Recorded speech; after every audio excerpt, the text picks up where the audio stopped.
သာသနာတော်နှစ်2550ပြည့်နှစ်ကောဇာတက္ကရာ1368ခုနှစ်တကူတွင်လာပြီးကျော်3ရက်နေ့ညရန်ကုန်တိုင်းတာမွေမြို့နယ်မလွှကုန်းထေးကျွဲကရက်ွက်တထေလမိသားစု6နှစ်မြောက်ဝါတွင်ဝါဘဆွမ်းလောင်းသူအောင်ပွဲသုထအကျဉ်းဓမ္မပူဇာဓမ္မသဘင်အခမ်းအနားဝယ်ဟောကြားအပ်သော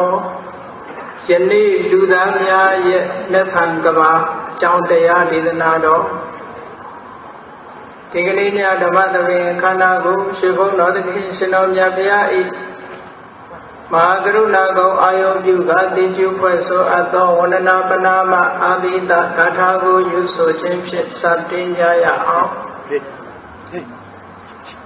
ယောကပကောတိဟိပိယပမေယံကာလံကရွန်တောတိဒုက္ခရာလိ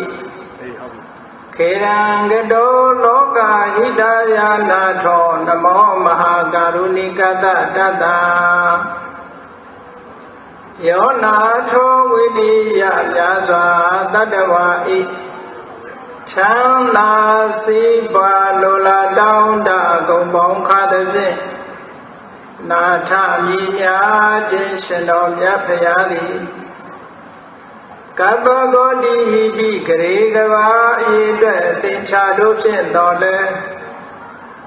အဘေမေယံရည်တဲ့တိုင်းတာဖော်ပြခြင်းငါမစွမ်းနိုင်ပါသောကာလလေးအသိခြေသိမ့်နေကဘာရှိကြသောကာလပတ်တော်လောကဟိတယတတ္တလောကဤအကျိုးစီးပွားအလုံးငါအတိဒုက္ခရာနိဥစ္စာအသက်ချေလက်အင်္ဂါမေတ္တာကြီးမာသမိတာနံတထာဇနီစဉ္ဉ္ကြီးဟုကျတိထဘွယ်50အစုအလွန်ခဲရတော်မူလို့ကိုကရွန်တော်ဖရာကြီးယံဤတန်ကျုပ်ကိုအာထုတော်မူရသည်ဖြစ်၍ခေရန်လက်ချေရလုံးအသက်ဆုံးလည်းနှလုံးစေဝံကိုရောဤပြမန်းခြင်းတို့ကတောဘဝတဏ္ဍကျင်ခံများစွာရောက်တော်မူကြရရှာလိမ့်မည်မဟာကရုဏိကတတတဝါများယင်ဝေသာကဲ့သို့တနာချစ်ခင်မဟာကရုဏာဆင်းဖြစ်တော်မူသောတသနာထသဝိနိယများစွာတတ္တဝါဤချမ်းသာစေပွားလိုလားတောင်းတဂုံပေါင်းခါသည်ဖြင့်နာထမြညာထိုရှင်တော်မြတ်ဖရာအားနမောယုတိပြောင်းပြော့မှန်ကိုလျော်၍ကရောယုကျိုးရှိခိုးခြင်းသည်အထဝဝတုစင်စစ်မသွေဖြစ်ပါစေတည်း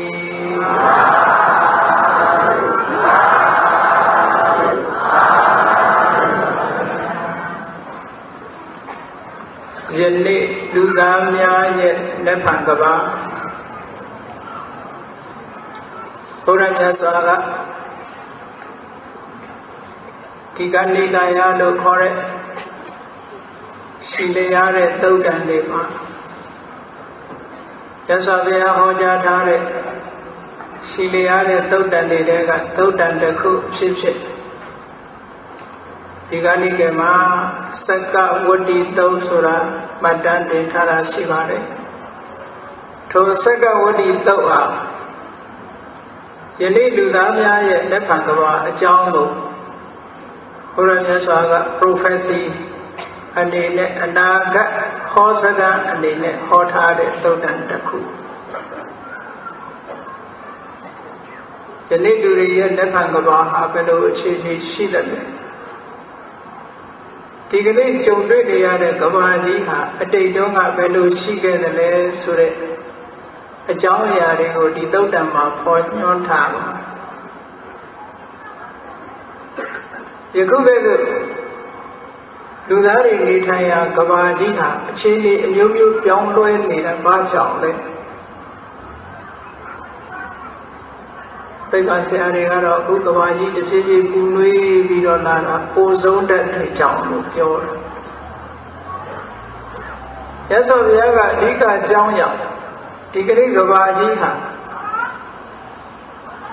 အခြေအနေမျိုးမျိုးပြောင်းလဲပြီးတော့နေတာအကောင်းပဲပြောင်းသလားအဆိုးပဲပြောင်းသလားအကောင်းဆုံးပြောင်းရခြင်းအကြောင်းကအဓိကအကြောင်းရင်းဟာဘာလဲလို့ဒီသုတ္တံမှာမြတ်စွာဘုရားကထောက်ပြီးတော့ပြထားတာရှိတယ်ယနေ့ကဘာကြီးအကြောင်းကတော့ဒီကနေ့လူသားတွေဟာယနေ့ကဘာရဲ့အကြောင်းဟာ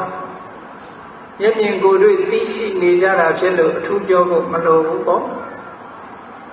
ကဘာကြီးအခြေအနေဟာကိုယ်တိုင်တွေ့ရှိနေကြတာဒီကနေ့ကဘာကြီးဟာကောင်းတဲ့အခြေအနေရှိသလားမကောင်းတဲ့အခြေအနေရှိသလားဆိုတာလူတိုင်းတွေ့ကြုံခံစားနေရတဲ့အခြေအနေရရသုံးသပ်ပြီးတော့လူတိုင်းအဆုံးဖြတ်နိုင်ကြတယ်ကဲယနေ့မတိုင်ခင်လွန်ခဲ့တဲ့နေ့တွေကကဘာကြီးရဲ့အခြေအနေဘယ်လိုရှိခဲ့သလဲဒီသုတ္တံမှာမြတ်စွာဘုရားရှင်ကိုရောမြတ်ကဟောထားတာတစ်ချိန်လုံးကလူလောကကြီးကအမတန်တာတောင်းတာယာနဲ့ငြိမ်းချမ်းတဲ့ရွှေခေတ်လို့ခေါ်ရမယ့်ခေတ်တစ်ခုမျိုးကြုံခဲ့တာရှိ Golden Age ပေါ့အဲ့လိုရွှေခေတ်ကိုကြုံခဲ့တာလည်းဘာကြောင့်လဲထိုစဉ်ကရွှေခေတ်ဒီကနေ့လည်းပဲရွှေခေတ်ပဲလားလက်ဖြင့်ကလည်းပဲရွှေခေတ်ပဲလားလို့ဆိုတာတရားနာပရိသတ်တွေကိုယ့်ဘာကိုဆုံးဖြတ်ကြရမှာပေါ့ရသော်ဘုရားကအဓိကအကြောင်းတွေကိုရှာထားတယ်ဒီသုတ္တန်ရဲ့လူရင်းအနှစ်ကတော့အဲ့ဒီအဓိကအကြောင်းအချက်ဖြစ်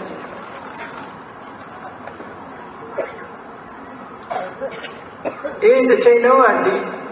ကမ္ဘာလောကကြီးဟာရွှေခေတ်နဲ့ကြုံခဲ့တယ်ဆိုတာလူတွေရဲ့သက်တမ်းကလည်းအမတန်မှရှည်လျားတယ်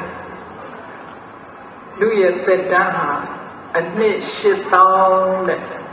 ဒီကနေ့အသက်ဘယ်လောက်ရှည်ကြလဲတရားတန်းလို့ပြောရင်ပြောရော့ရင်လည်း85နှစ်တန်းပေါ့ဟုတ်ကလားဒီကနေ့လူရဲ့သက်တမ်းဟာတရားတန်းလို့ပြောနိုင်ပါသေးတယ်ဒီတရားတန်းနဲ့နှစ်ပေါင်းများစွာရှည်လျားတဲ့အနှစ်8000တန်းဆိုတဲ့အချိန်ကာလတုန်းကဒီကမ္ဘာလောကကြီးဟာရွှေခေတ်နဲ့ကြုံခဲ့ဘူးတယ်အဲ့ဒီချိန်ကစัจ jaya ရဏကြီးကိုပိုင်ဆိုးတဲ့စัจ jaya ဝရိမင်းဆိုတာကမ္ဘာလောကကြီးကိုအုပ်ဆိုးလာခဲ့တာဘာနဲ့အုပ်ဆိုးကြလဲလို့ဆိုရင်ဓမ္မနဲ့အုပ်ဆိုးတယ်တဲ့တရားဥပဒေနဲ့လောကကြီးကိုအုပ်ဆိုးခဲ့တယ်အဲ့ဒီစัจ jaya မင်းကြီးရဲ့ယရဏ9ပါးထဲမှာအဓိကယရဏကြီးကတော့စက္ကရတနာလို့ခေါ်တဲ့လေဘိန္ဒနာအကန့်တွေတောက်တွေဝင်ရိုးတွေပုံတောင်းတွေနဲ့လေဘိန္ဒနာယရဏ9ပါးနဲ့ပြီးတဲ့စက္ကယတနာစัจ jaya ယတနာကြီးအဲ့ဒီစัจ jaya ယတနာကြီးဟာတရားစီရင်ရာဘုရင်မြတ်ရဲ့တရားရုံးရှိမှာမင်းရင်ကိုအလှဆင်ထားသလိုထိုစัจ jaya ယတနာကြီးဟာရပ်တည်ပြီးတော့နေတယ်ထိုကိတုကာလလူတွေကလည်းအမတန်မှတရားနဲ့အညီနေကြတော့အမတန်မှသာယာငြိမ်းချမ်းပြီးတော့နေတဲ့ခေတ်ခါလာသူတန်တန်းကလည်းအနှစ်7000လောကမှာဘာပြဿနာမှမပေါ်ဘူးလူတွေထဲမှာပြဿနာတွေတွေ့ထူးထူးမရှိဘူးသာဝနေရေးလည်းပြည်တယ်လူမှုရေးတွေလည်းအဆင်ပြေတယ်ငြိမ်းချမ်းတဲ့သားရတယ်အဲ့ဒီလိုခင်မျိုးမှာဓမ္မနေမိဆိုတဲ့စัจ jaya မင်းကြီးကတိုက်ပြည်ကိုအုပ်စိုးနေတာ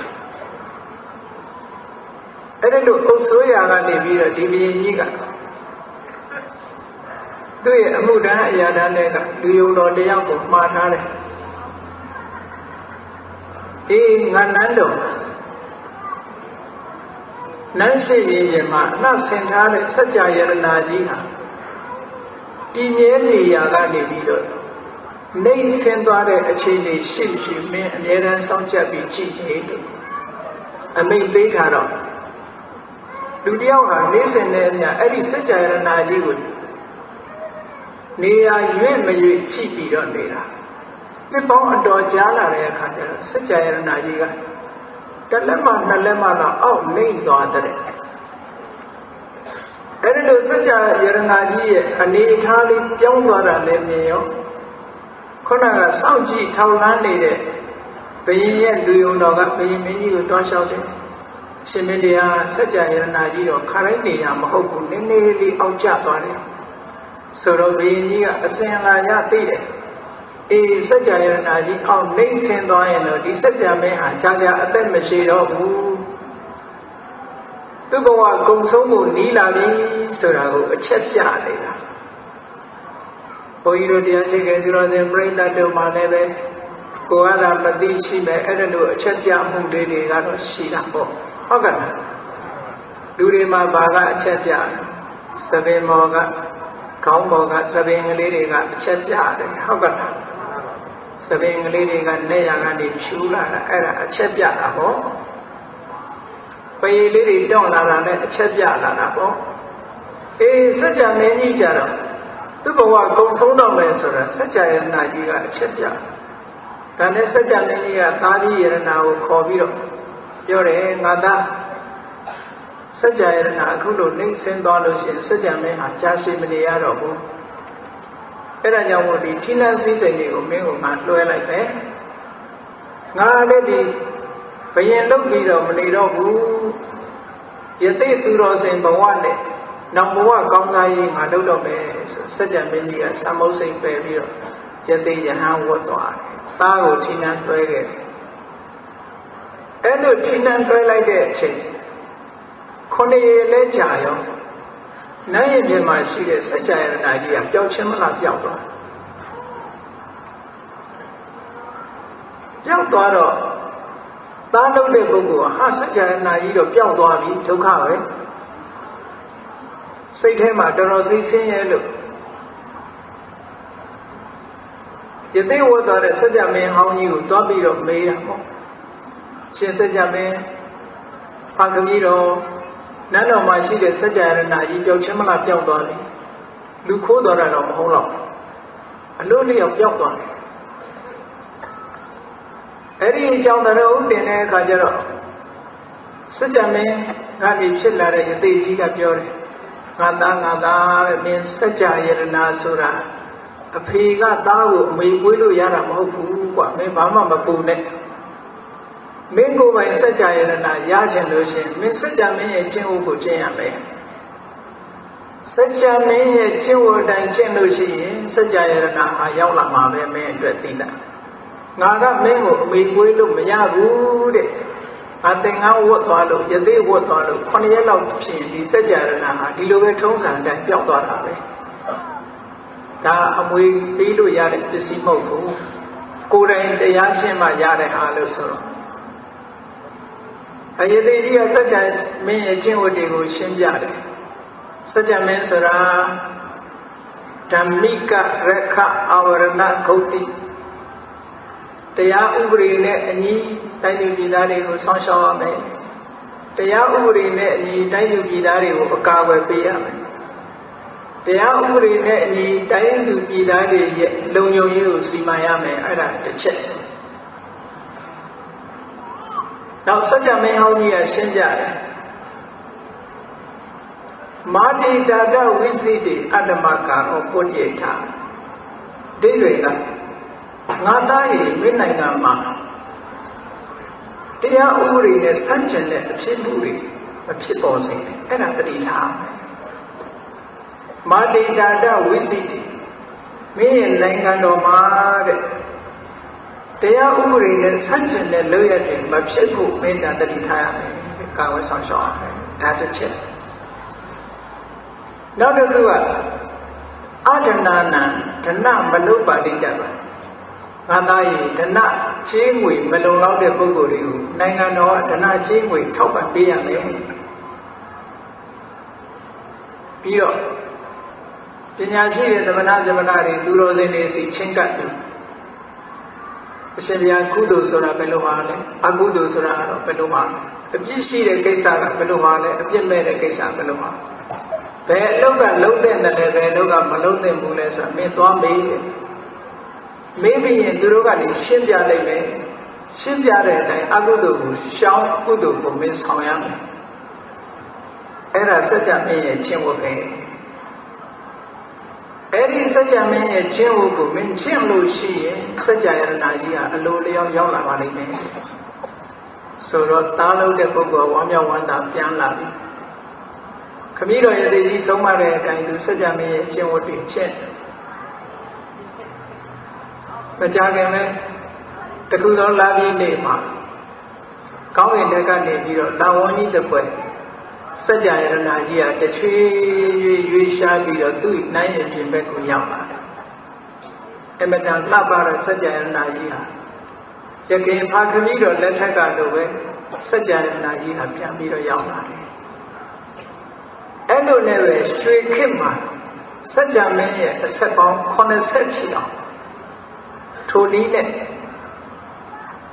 လူလောကလူတွေရဲ့ဘဝခရီးဟာဖြတ်တန်းကြတာအမတန်မှငြိမ်းချမ်းတယ်တဲ့ကဲ80မြောက်စัจ जा မင်းစัจ जा ယရဏကြီးရွေးရှားသွားလို့သင်္ကန်းဝတ်သွားတဲ့အခါယသိဝတ်သွားတဲ့အခါကျတော့သားလုပ်တဲ့ပုဂ္ဂိုလ်ထိနာလွှဲခဲ့သားလုပ်တဲ့ပုဂ္ဂိုလ်ကမမေးဘူးစัจ जा မင်းရဲ့ကျင့်ဝတ်ကိုမမေးဘူးစัจ जा ယရဏကြီးပျောက်သွားတယ်ဩစัจ जा ယရဏကြီးပျောက်သွားတာနှမျောတယ်စိတ်ပြည့်တယ်စိတ်အားငယ်တယ်ဒါတော့ပဲပြောပြီးစัจ जा မင်းရဲ့ကျင့်ဝတ်ကိုမမေးဘူးမမေးဘဲနဲ့တိုင်းပြည်ကိုသူ့သဘောနဲ့သူအုပ်ချုပ်တဲ့အခါကျတော့တိုင်းနိုင်ငံတော်ကြီးကအမတန်ကျေဝန်းသည့်အတွက်ကြောင့်ဆက်ဆက်ပြီးတော့ဟိုတိုင်းဒီတိုင်းဟိုပြည်နယ်ဒီပြည်နယ်မဆက်ဆက်ပြီးတော့သူစိတ်တိုင်းကသူ့အထင်နဲ့အုပ်ချုပ်တာမဆက်ဆက်ပြီးအဲ့ဒါလို့ဖြစ်လာတဲ့အခါကျတော့ရှင်းအောင်နောက်ပြသိကြတဲ့စัจ जा မင်းရဲ့အကြံပေးအရာရှိတွေကနေပြီးတော့အဲ့ဒီမင်းရဲ့အကြံပေးအရာရှိတွေကအရှင်မင်းတရားတဲ့ဘိုးတော်မင်းတရားတွေလက်ထက်တော့ကစัจ जा မင်းရဲ့ကျင့်ဝတ်ကိုမေးရတယ်မေးပြီးစัจ जा မင်းကျင့်ဝတ်အတိုင်းကျင့်မှစัจ जा ယရဏကြီးရှိမှတိုင်းပြည်ကိုအနှံ့ငြိမ်းချမ်းအောင်အုပ်ချုပ်နိုင်မှာဖြစ်ပါတယ်အခုတိုင်းသွားလို့ကတော့တိုင်းပြည်ကိုအကုန်လုံးအုပ်ချုပ်နိုင်မှာမဟုတ်ပါဘူးစัจ जा မင်းရဲ့ကျင့်ဝတ်ကိုသိတဲ့ပုဂ္ဂိုလ်တွေအမတ်ကြီးတွေရှိပါတယ်ပညာရှိတွေကိုမေးပါလို့ဆိုတော့ကောင်းပြီဆိုပြီးတော့ဘုရင်ကနေခေါ်ပြီးတော့မေးတယ်သူတို့မေးတဲ့အခါကျတော့တရားဥပဒေနဲ့ပတ်သက်ပြီးတရားဥပဒေနဲ့အညီလုံခြုံရေးကာကွယ်ရေးစောင့်ရှောက်ရေးတွေကိုတော့စီမံပေးတယ်သို့တော့သူမလိုက်နာတာတစ်ခုရှိပါတော့ဆိုအဒနာနံဒနာမနုပါတိတဒနာချင်းကိုမရှိတဲ့ပုဂ္ဂိုလ်တွေကိုဒနာချင်းကိုထောက်ပံ့ပေးရမယ်ဆိုတဲ့အချက်ကိုအဲ့ဒီ80မြောက်ဘုရင်ကြီးကမလိုက်နာနီကလက်ဖြစ်တယ်ပေါ့ခရီးမဆိုင်ဘူးကျန်တဲ့ဟာတွေကိုသူစနစ်တကျစီမံပေးမယ်လို့တိုင်းပြည်မှာဒနာချင်းကိုမရှိတဲ့ပုဂ္ဂိုလ်တွေကိုထောက်ပံ့ရမယ်ကိစ္စကိုတော့သူကလက်တည်ရှုထားတယ်ဒါသူရဲ့ချွေရင်ချက်တစ်ခုပေါ်လာတယ်အဲ့လိုဘုရင်ကြီးကဒနာချင်းကိုမထောက်ပံ့မဲနဲ့ထားလိုက်တော့ဘာဖြစ်လာလဲဆိုရင်တဲ့တိုင်းပြည်မှာဆင်းရဲမွဲတေတဲ့ပုဂ္ဂိုလ်တွေများလာအာဒနာနံတတိမနုပါတိယမာနေဒါလိတိယံဝေဘုံလမဂမိအာဒနာနံဒနာချင်းကိုမရှိတဲ့ပုဂ္ဂိုလ်တွေကိုဒနာချင်းကိုနုပါတိယမာနေပေကံထောက်ပံ့မှုမပြုတဲ့အခါမှာဒါလိတိယဆင်းရဲမွဲတေမှုသည်ဝေဘုံလကြီးထွားသည်ဖြစ်သောအဂမိရောက်လာခဲ့ပေသည်ပြည်သူလူထုတွေထဲမှာဆင်းရဲတဲ့လူတွေများလာဒါလိတိယpoverty ဆင်းရဲလာကြအဆိုရှိတယ်လေ poverty engenders crime ဆိုတဲ့စကားလုံးရှိတယ် poverty ဆိုတာဆင်းရဲမွဲတေမှုဆင်းရဲမွဲတေမှုသည် engenders crime ကြာဆုံးမှုကိုထူပြောစေတယ်ဒါက ရှောင်တိန်လို့မရတဲ့အကြောင်းတစ်ခုဆင်းရဲလာခြင်းသည်ဘာဖြစ်စေနော်ရာဇဝမှုတွေကိုထူပြောစေတယ်ဟောမြတ်စွာဘုရားလောကရဲ့နှစ်ပေါင်း2500ကဟောထားတဲ့စကားနဲ့အခုဒီကနေ့ဆိုတဲ့စကားအတူတူပါပဲ poverty engenders crime ဆိုတဲ့စကားလုံးနဲ့ဒါလိတိယံဝေပုံလမဂ္ဂတိအဒိဋ္ဌာဒါနဝေပုံလမဂ္ဂမိဒါလိတိယံဆင်းရဲမွဲတေမှုသည်ဝေပုံလမဂ္ဂမိပေါ်များလာတဲ့အခါမှာအဒိဋ္ဌာဒါနခိုးမှုဝတ်မှုဆိုတဲ့ရာဇဝမှုသည်ဝေပုံလပေါ်များခြင်းတို့အဂမိရောက်ရှိလာခဲ့ပေသည်တိုက်ပြည်မှာဘာဖြစ်လာတော့ဆိုတော့ဆင်းရဲတွေများလာတဲ့အခါကျတော့ခိုးမှုပေါ်လာမရှိတဲ့သူကခိုးတော့တာပေါ့အဲ့ဒီအနည်း8000တန်းမှာအမတန်ငြိမ်းချမ်းတဲ့အခြေအနေကနေပြီးတော့ရှေးဥစင်လာကောင်းတစ်ခုကိုအမှုမဲ့အမှတ်မဲ့နဲ့နေလိုက်ရာကနေပြီးတော့ပြဿနာတစ်ခုတက်လာတယ်။ဘာဖြစ်လဲ။ဆင်းရဲမွဲတေမှုတွေပေါ်လာတယ်။များလာတဲ့အခါကျတော့ဘာဖြစ်လို့စားစရာမရှိတဲ့ပုဂ္ဂိုလ်ကခိုးတယ်။ခိုးတော့အဒိဏဒါနသူများမပေးတဲ့ပစ္စည်းကိုယူခြင်းဆိုတဲ့ပြစ်မှုတစ်ခု။တက်ဆိုတာ robbery တို့တက်ဆိုတာပေါ်လာတယ်ပေါ့။ခိုးမှုတွေတိုက်ခိုက်မှုတွေလူရဲမှုတွေတော့ပေါ်လာတယ်။အဲ့လိုပေါ်လာတဲ့အခါကျတော့သူရပစ္စည်းခိုးပြီဆိုရင်ဖမ်းတာပေါ့သက်ဆိုင်ရဖမ်းပြီးတော့ဘုရင်ကြီးစီပို့ဘုရင်ကြီးကပေးတယ်သူရပစ္စည်းခိုးတယ်ဆိုတော့ဟုတ်ပါလေဘာဖြစ်လို့ခိုးစားကြမရှိလို့အဲ့ကြတော့ဘုရင်ကြီးကဘယ်လိုဖြေရှင်းပေးအေးစားကြမရှိရင်ဘဏ္ဍာတိုင်းကနေပြီးတော့ငွေတွေထုတ်ပေးပြီးတော့မင်းနောက်ကိုမခိုးနဲ့ဟောဒီငွေအလုံးလောက်ထုတ်ပေးလိုက်တယ်မင်းလည်းစားမင်းအမေမင်းသားမယားနဲ့ကျွေးစီးပွားဥစ္စာနဲ့လုံးအလူတန်းနဲ့လုံးလို့ဆိုပြီးဘုရင်ကြီးကမှားလိုက်တာ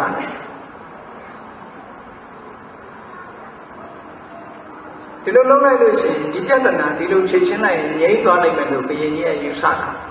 အဲ့ဒီကြတော့မှပတ်စံဒီငွေကြေးမရှိတဲ့ပုဂ္ဂိုလ်ငွေကြေးသွားထောက်ပံ့ဘယ်အရာပဲဖြစ်ဖြစ် side effect ဆိုတာရှိတယ်ဘေးအတွက်ဆိုးကျိုးဘုရင်ကြီးကဒီချိန်ကျမှဒီပြဿနာသွားဖြေရှင်းနေအဲ့တော့လူတွေရဲ့စိတ်ထဲမှာဘယ်လိုဖြစ်လာဟာခိုးလို့ဆူချတယ်ဆိုဖြစ်တယ်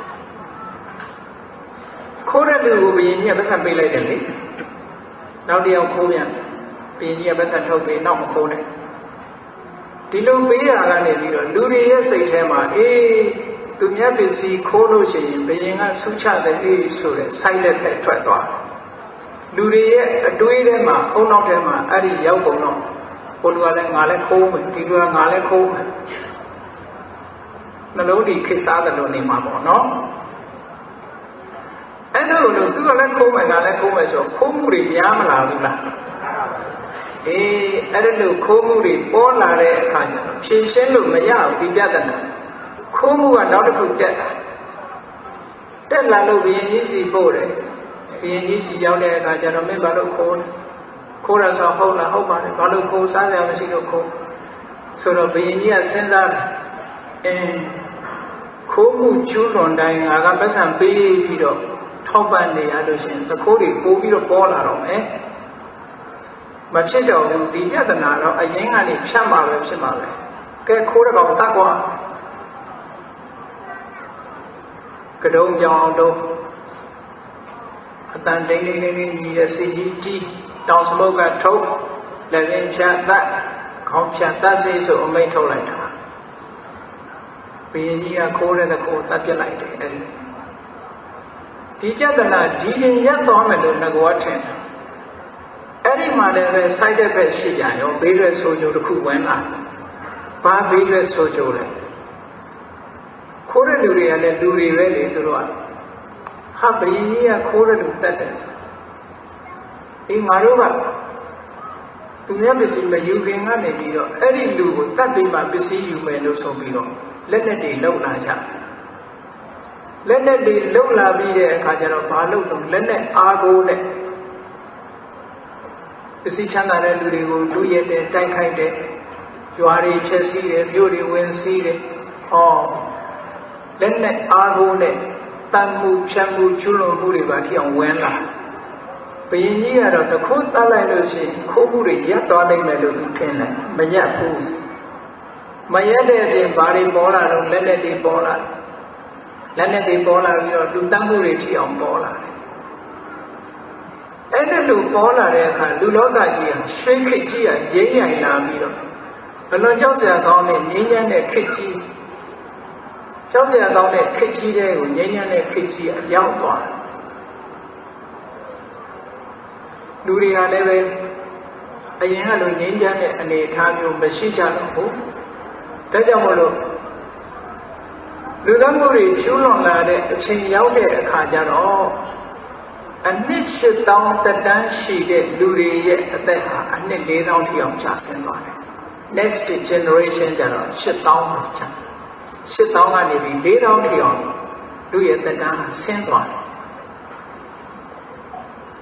ပါဏာတိပါဒပေါ်လိုက်တာနဲ့တကြိုင်နဲ့လူရဲ့တက်တန်းဟာဆင်းသွားတယ်အဲ့တော့လောကမှာဒုစရိုက်တွေဘယ်အစပေါ်လို့ဆိုတာကြည့်အနှစ်8000တန်းမှာအဒိဏဒါနပေါ်တယ်လက်နဲ့တွေပေါ်လာတယ်တတ်မှုပေါ်လာတယ်တတ်မှုပေါ်လာသည့်အတွက်ကြောင့်လူရဲ့အသက်ဒီနှစ်ဆကျသွားပြီးတော့8000ကနေပြီးတော့4000ရောက်သွားတယ်ဒါနောက် generation တစ်ဆက်မှာအဲ့လိုအသက်ကဆင်းသွားတယ်ဒီတွေရအောင်မလားဆိုမရသေးဘူးလူတွေမှာပြဿနာဘာတွေတိုးလာခိုးမှုတွေကရပ်မသွားဘူးဆက်ပြီးတော့ပေါ်နေတယ်ဆက်ပေါ်နေတဲ့အခါကျတော့ဒီလိုပဲဖမ်းပြီးတော့ယုံရောက်တဲ့အခါကျတော့ဘာပေါ်လာတော့ဆိုတခိုးကခိုးရင်တတ်တယ်ဒီဘယင်ကြီးကအဲ့တော့တခိုးဖမ်းပြီးလို့မေးတဲ့အခါကျတော့မင်းခိုးသလားလို့ဆိုတော့တခိုးကမခိုးရပါဘူးလိန်နာပေါ်လာတယ်လိန်ပြီးတော့ထွက်တယ်တရားရုံးရောက်တဲ့အခါကျဟာကျွန်တော်မျိုးမခိုးရပါဘူးလိန်နေမှုကြီးပေါ်မလာဘူးလားအေးဘုဒ္ဓဝါဒအနှစ်4000မှာလူလောကကြီးမှာဘုဒ္ဓဝါဒပေါ်လာအဲ့လိုဘုဒ္ဓဝါဒပေါ်လာလို့လူတွေဟာလှုပ်ချင်တာလှုပ်လိန်လိုက်ဖုံးလိုက်ကွယ်လိုက်နဲ့အဲ့ဒီလိုနဲ့နေလိုက်တာသူတို့ရဲ့သာသမီအဆက်အနွယ် next generation ကြတော့4000တန်းကနေ2000တန်းထိအောင်ရောချပါတယ်တဟုန်လုံးကျဆင်းသွားတာလူရဲ့တက်တန်းတွေဘာဖြစ်လို့အကုသိုလ်တွေကြောင့်အကုသိုလ်တွေကများလာသည့်အတွက်ကြောင့်ကျဆင်းသွားရော2000တန်းထိအောင်ရောက်သွားအေး2000တန်းရောက်သွားတဲ့အခါကျတော့ဒီပြစ်မှုတွေရတလားလို့ဆိုမရဘူးခိုးမှုတွေဆက်ဖြစ်နေတယ်ဆက်ဖြစ်လာပြီးတော့ဘာပေါ်လာတော့ဆိုရင်ခိုးတဲ့လူတွေ့တဲ့အခါကျတော့ကြားထဲမှာဂုံးတိုက်တဲ့လူကပေါ်လာပြန်တယ်အရှင်မင်းကြီးဘယ်သူကခိုးပါတယ်ဆိုပြီးတော့သွားတိုင်တဲ့ပုံကိုယ်တွေပေါ်လာပြန်ပေတုံညာပိတုဏဝါစာဆိုတဲ့ဒုစရိုက်တစ်ခုပေါ်လာတယ်အဲ့ဒီလိုသွားတိုင်တယ်ဟောအချင်းချင်းဒီလိုလူတွေဟာအစည်းပြေလာတယ်တစ်ဖြစ်တယောက်နဲ့တယောက်မတည့်လို့ဂုံးတိုက်မှုတွေဝင်လာအဲ့လိုဂုံးတိုက်မှုတွေနဲ့ဝင်လာရောလူရဲ့သက်တမ်းဟာ2000တန်းကနေပြီးတော့1000တန်းထိအောင်ကြာသွားတယ် generation တစ်ခုကနေတစ်ခုရောကြသွားဒီရင်မဲ့ပြဿနာကယတနာလို့ဆိုမရဘူးဘာတွေဆက်ပေါ်လာတော့ဆိုရင်1000တန်းကလူတွေမှာဘာဖြစ်တုံးဆိုရင်တချို့ကလှတယ်တချို့ကမလှဘူးသူရဲ့ရုပ်ရည်တွေအကွာလာအရင်တော့ကသူမတူကိုသူမတာကိုမတာလူတိုင်းဟာလူကြောလေးတွေချိန်ပဲအကုန်လုံးနော်8000တန်းတော့ကပြောစရာမရှိဘူးအလုံးချောတယ်1000တန်းရောက်တဲ့အခါကျတော့ချောတဲ့လူနဲ့အယုံဆိုးတဲ့လူအမျိုးကွဲလာဘာဖြစ်ချောတဲ့လူကမချောတဲ့လူကချောတဲ့လူမနာလိုတွေဖြစ်လာမနာလိုရုံနဲ့ဖြစ်ရုံနဲ့မကဘူးမကောင်းတဲ့စိတ်နဲ့ကြမ်းလာတဲ့အခါကျတော့ဘာတွေဖြစ်လာတော့ဆိုကာမိတုမိစ္ဆာသာနာဆိုတဲ့မမယဉ်ယဉ်ကာမဂုဏ်ကိစ္စတွေပေါ်လာ1000တန်းမှာကာမိတုမိစ္ဆာသာနာပြမကျွလွန်မိတွေများလာအဲ့ဒီမှုကိန်းတွေထပ်ပြီးတော့ပေါ်လာတာနဲ့တပြိုင်နက်လူရဲ့သက်တမ်းဟာ1000တန်းကနေပြီးတော့ထ ဖြုတ်ဝက်ပြီးတော့ကြာသွားတာ9000တန်းထီအောင်ရောက်သွားတယ်အသက်9000တန်းရောက်တဲ့အခါကျတော့ဘာတွေထပ်ပေါ်လာတော့ဆိုလို့ရှိရင်ဒုစရိုက်တွေကပေါ်ပြင်းပေါ်နေတာနော်ဘာတွေထပ်ပေါ်လာတော့လို့ဆိုရင်ဖရုဒ္ဓဝါစာနဲ့တဖတ်လာပါအသက်9000တန်းရောက်လာတော့လူတွေကဆဲတက်လာကြတယ်အရင်ကမဆဲဘူးတဲ့အမတန်မှနှုတ်ကောင်းကြနှုတ်ချိုကြခုခေတ်လူတွေရောမဆဲတတ်ဘူးလားအသက်9000တန်းကစပြီးတော့လူတွေကနေပဲကဆဲလာကြဟုတ်လား bloody hair လို့ဘာလို့လောက်လာအဲ့ဒီလိုဆဲလာတဲ့အခါကျဆဲတယ်မဟုတ်တာတွေရှောက်ပြောတယ်တန်ဖတ်လာပါအကျိုးမဲ့တဲ့စကားတွေပြောတယ်လူတွေရဲ့နှုတ်ဟာကြမ်းတမ်းလာတယ်ဆဲဆူလာတတ်တယ်မဟုတ်တာတွေပြောတတ်လာအဲ့ဒီဒုစရိုက်တွေတွန်းလာတဲ့အခါကျတော့လူရဲ့သက်တမ်းဟာတခါထိုးကျသွားတယ်9000တန်းကနေ2500တန်းထိအောင်တဝက်ကျတယ်အဲ့ဒီတဝက်ကျသွားတဲ့အခါဘာတွေပေါ်လာပြန်လို့ဆိုတော့အဘိဇာနဲ့ဇာပါဒာအဘိဇာဆိုတာသူများပစ္စည်းကိုယ်ပစ္စည်းဖြစ်လို့မဟုတ်သူများပစ္စည်းကိုကိုယ်ပစ္စည်းဖြစ်ချင်မှုဆိုတဲ့အဘိဇာတရားပေါ်လာတယ်ဗျာပါဒလို့ခေါ်တဲ့တဦးနဲ့တဦးအမုန်းတွေအာဃာတတွေပေါ်လာတယ်ဟောဒီတရားတွေဟာလူတော်တော်များများရခိုင်လုံးကတိုးပွားလာတဲ့အခါကျတော့ generation တစ်ခုပျက်စီးလာပြန်ရောဒါမို့ next generation ကျတော့အသက်ဟာပဲထီအောင်ရောက်သွားတော့1000တန်းထီအောင်ကြာသွား2500ကနေ1000ထီအောင်ကြာသွားလူရဲ့အသက်ဟာအဲ့ဒီလိုပဲဒီကြတယ်လို့ပဲဒုစရိုက်တွေကြောင့်တဖြည်းဖြည်းရောကျသွားတယ်1000တန်းရောက်တဲ့အခါကျတော့လူတွေရဲ့လူလောကမှာဘာတွေပြောပေါ်လာတော့ဆို round view လို့ဆိုတဲ့အယူဝါဒမှားယွင်းတာတွေပေါ်လာကြတယ်ကုသိုလ်အကုသိုလ်ဆိုတာအလကားပါကုသိုလ်လုပ်လေကုသိုလ်မရပါဘူးအကုသိုလ်လုပ်လေအကုသိုလ်မဖြစ်ပါဘူးမင်းဘာမှကြောက်မနေနဲ့ဆိုတဲ့ဟာလေအလှလူလို့လည်းဘာမှအကျိုးမရှိပါဘူးတမလွန်လောကနောက်ဘဝဆိုတာမရှိဘူးအမေဖေးလုံချွေးလို့လည်းအကျိုးမရှိဘူးအမေဖေးစော်ကားလည်းအပြစ်မရှိဘူး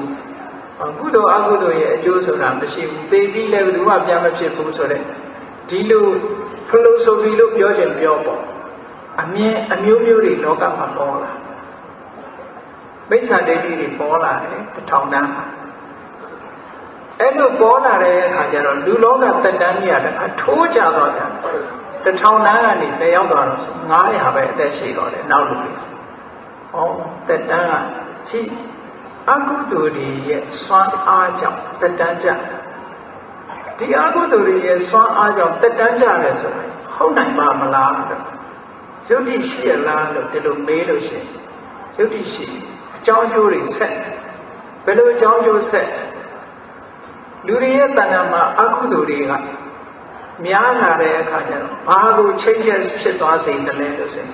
ကမ္ဘာရဲ့ယာတိဥရုကိုချိတ်ချက်ဖြစ်စေတယ်လူတွေရဲ့စိတ်နေစိတ်ထားတွေကကံတရားတွေကနေပြီးတော့ကမ္ဘာယာတိဥရုကိုပြောင်းလဲသွားစေတယ်အဲ့လိုပြောင်းလဲသွားတော့ယာတိဥရုပေါ်မှာမှီပြီးတော့သီးနှံတွေအစိုက်ကျိုးကြအဲ့ဒီသီးနှံတွေမှာအစီဩဇာတွေကရော့ကျသွားအဲ့ဒီရော့ကျသွားတဲ့အစီဩဇာရှိတဲ့သီးနှံတွေအစာအာဟာရတွေစားလိုက်ရတဲ့အခါကျတော့အဲ့ဒီအစာအာဟာရတွေကအနှစ်လျှောက်8000ထိအောင်ထိန်းနိုင်တဲ့စွမ်းအားမရှိတော့အဓိကအဲ့ဒါနော်လူရဲ့အသက်ဟာဘယ်ပေါ်မှာပြီးနေလို့အစာအာဟာရပေါ်မှာပြီးနေရတယ်ဟုတ်ကဲ့အစာကောင်းကောင်းစားရမှယာတိဥရုကောင်းကောင်းနေရမှလူဆိုတာအသက်ရှင်ယာတိဥရုတွေကလည်းညံ့သွားတယ်အစာအာဟာရကလည်းညံ့သွားလူရဲ့ခန္ဓာကိုယ်ကိုအနှစ်7000ထိအောင်မထိန်းနိုင်တော့ဘူးဒီလိုရော့သွားအဲ့ဒီလိုဆက်ဆက်တာပြောကမ္မပစ္စယဥရုသမုဋ္ဌာကံကိုအကြောင်းခံထားတဲ့ဥရုကြောင့်ဖြစ်လာတဲ့အာဟာရကြည့်လေဂေါရမမြတ်စွာဘုရားနဲ့ကတ္တဗမြတ်စွာဘုရားရှိဘုရားချင်းတူတူပဲပါရမီ7ပါးအပြား30ဖြည့်ချရတယ်၄သိန်းချင်းနဲ့ကမ္ဘာတသိန်းပါရမီဖြည့်ရတယ်ဖြည့်မှဘုရားဖြစ်တယ်ကံချင်းတူသလားမတူဘူးလားတူတယ်နော်ဂ ဂေါရမမြတ်စွာဘုရားကတက်တော်80ပဲနေရတယ်ကသဗ္ဗမြတ်စွာဘုရားကအသက်2000နေရတယ်ကဲဂေါရမမြတ်စွာဘုရားကကံနေလို့အသက်တူတယ်လို့ပြောမလားကသဗ္ဗမြတ်စွာဘုရားကကံကောင်းလို့အသက်ရှည်တယ်လို့ပြောမလားပြောလို့မရဘူးဘယ်သူကအဆုံးဖြတ်ပေးလို့ဆိုဥတုနဲ့အာဟာရကအဆုံးဖြတ်ပေးကသဗ္ဗမြတ်စွာဘုရားရဲ့လက်ထက်ကဥတုအာဟာရသည်အသက်2000ထိအောင်ရှည်စေနိုင်တဲ့စွမ်းရည်တတ္တိရှိတယ်ဂေါရမမြတ်စွာဘုရားရဲ့လက်ထက်ကျတော့ဥတုနဲ့အာဟာရကညံ့သွားသည့်အတွက်ကြောင့်ဂေါရမမြတ်စွာဘုရားရဲ့ခန္ဓာနဲ့လိုက်ကိုဟောဒီဥတုနဲ့အာဟာရကခုနကနှစ်2000ထိအောင်မထိနိုင်ဘူးနှစ်100ဆိုအနည်းဆုံး100 150ဆိုအနည်းဆုံးမထိနိုင်ဘူးရသော်ဗျာအသက်တော်80နဲ့ပဲပြိဋိဘံဆံသွားဟုတ်ကဲ့အာဟာရဒါကြောင့်မို့ဥဒုနာဘောဇနေနအာယုဟာယတိပိဝဒတိပိဥဒုနာဥဒုကြောင့်၎င်းအာရိဏအာဟာရဘောဇနေနဘောဇင်ကြောင့်၎င်းအာယုလူတွေရဲ့တတန်းဟာဟာယတိပိတိုးတဲ့အခါတိုးတယ်အဝဟာယတိရော့တဲ့အခါရော့တယ်ဝဒတိတိုးတဲ့အခါတိုးတယ်လူရဲ့တတန်းဟာဥဒုနဲ့ဘောဇင်ဥဒုနဲ့အာရကိုမြည်ပြုပြီးတော့တတန်းရှည်တဲ့အခါရှည်တယ်ရော့တဲ့အခါရော့တယ်တိုးတဲ့အခါတိုးတယ်ဒီလိုဆိုတာနော်ကံကိုထည့်မပြောဘူးဒီနေရာကံတူတူတယ်ဒါကြောင့်မို့လို့လူတွေဟာဒုစရိုက်တရားတွေညာနာတဲ့အတွက်ကြောင့်ထိုဒုစရိုက်ရဲ့ဆွမ်းအားကြောင့်ယာတိဥရုတွေချိန်ကျက်ဖြစ်တယ်ယာတိဥရုတွေပေါ်မှာမှီပြီးတော့ဖြစ်ပေါ်လာတဲ့ပြီးနှံတွေကိုစားသုံးရတဲ့အခါကျတော့အစီဩဇာတွေရော့ပါသွားတဲ့ပြီးနှံတွေလူရဲ့အသက်ကိုကြာရှည်စွာမထိန်နိုင်ဘူးတဲ့ဒါကြောင့်မို့လို့လူတွေရဲ့အသက်တန်းဟာ1000ကနေ900ရှိအောင်ရော့ချပါဒုစရိုက်တွေကုန်းနေပြီဟုတ်ကဲ့လား1000တန်းနေမဲ့မိစ္ဆာဒိဋ္ဌိရောက်တော့ဒုစရိုက်တွေ10ပါးစလုံးကုန်သွားပြီလူလောကဟာရွှေခေတ်ကနေပြီးတော့တကယ်ကိုဆိုးဝါးတဲ့မိသွေးခေတ်ရောက်လာတဲ့အနေအထားမျိုးအတိတ်ကဒီလိုဖြစ်ခဲ့တယ်ကဲ900တန်းရောက်တဲ့အခါကျတော့လူလောကမှာဘာတွေဆက်ဖြစ်နေသေးလဲလို့ဆိုတော့တရား၃မျိုးထွန်းကားနေတယ်ပါရီလဲဆိုရင်အဓမ္မရာဂမတရားတဲ့ရာဂဝိသမလောဘမညီမမျှတဲ့လောဘမိစ္ဆာဓမ္မမှားမှားယွင်းယွင်းပြုချစ်မှုအဲ့ဒီတရား၃မျိုးဟာ900တန်းမှာလူတွေထဲမှာပေါ်ပေါက်လာပြီးတော့ခစ်စားလာအတ္တမရာဂဆိုတာဘာလဲ sex နဲ့ပတ်သက်တာတွေဒါတွေအတ္တမရာဂဆိုတာမဖြစ်တဲ့မဖြစ်ထိုက်ဘူးအမေနဲ့သားနဲ့ဖြစ်တယ်အဖေနဲ့သမီးနဲ့ဖြစ်တယ်ညီကောင်မောင်နှမအရင်နေဖြစ်တယ်ဟောဒါကိုအတ္တမရာဂလို့ခေါ်တယ်နော်သားကအမေကိုပြန်ကြိုက်တယ်အဖေကသမီးကိုပြန်ကြိုက်တယ်ဆိုရင်အဲ့ဒီခေတ်ကစပေါ်လာတာ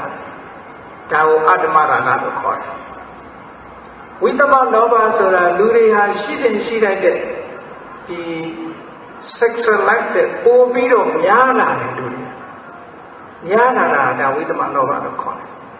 မိစ္ဆာဓမ္မကျတော့ဘာလို့ဆို homosexuality ဆိုတာ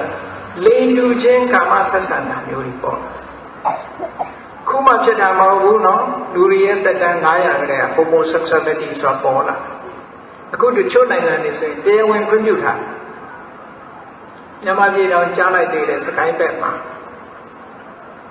ကြားကြခြင်းမင်္ဂလာဆောင်တာရှိကြားကြခြင်းမင်္ဂလာဆောင်တယ်မမခြင်းမင်္ဂလာဆောင် homosexuality ဘုန်းကြီးတို့နယ်သာလန်နိုင်ငံရောက်သွားတဲ့အခါကျတော့အဲ့ဒီနယ်သာလန်မှာဒါမျိုးတွေသိပေါ်တယ်ဂေးတွေပေါ့အဲ့ဒီဂေးတွေကဂေးပါတီကြီးတွေတောင်ရှိတယ်သူတို့ဖွဲ့နဲ့အစည်းနဲ့အဲ့ဒီနိုင်ငံကတော့တရားဝင်ခွင့်ပြုထားတာကြားကြားချင်းမင်္ဂလာဆောင်လို့ရတယ်မမချင်းမင်္ဂလာဆောင်လို့ရတယ်တရားဝင်ဥပဒေနဲ့ခွင့်ပြုပေးထားတယ် homosexuality လို့ခေါ်တယ်အဲ့ဒီလိင်တူဆက်ဆံတာ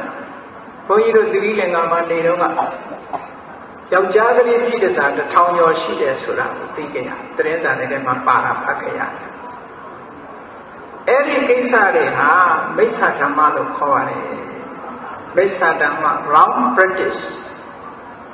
နယ်သာလန်နိုင်ငံသွားပြောလို့ရှိရင် wrong practice မဟုတ်တော့သူတို့စီမှာဒါ human right ထဲမှာပါတယ်နော်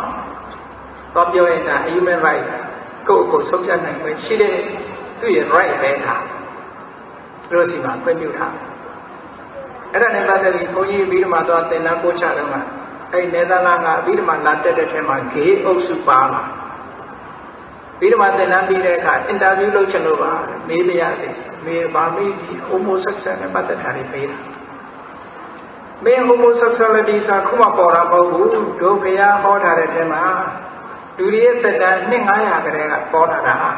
ခုမှပေါ်တဲ့တရားတွေမဟုတ်ဘူးအဲ့ဒါကိုမိစ္ဆာဓမ္မလို့ခေါ်တယ် wrong practice ဆိုတဲ့က illegal ပေါ့ legal တော့မဟုတ်သူတို့က legal ဖြစ်အောင်မေးတာမရဘူးမင်းတော့ legal တော့မဟုတ်ဘူး illegal ပဲ wrong practice ပဲတဘာဝကိုကျော်လွန်နေတဲ့အရာတွေမှန်တယ် wrong practice တော့အဲ့ဒါသူတို့ website ထဲမှာတော့ထည့်ထားတယ်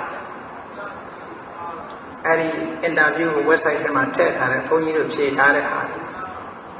အဲ့ဒီမိစ္ဆာဓမ္မလို့ခေါ်တဲ့ homosexuality ဒီတရား၃မျိုးဟာလူလောကကြီးမှာထွန်းမိုးပြီးတော့လာနေတာ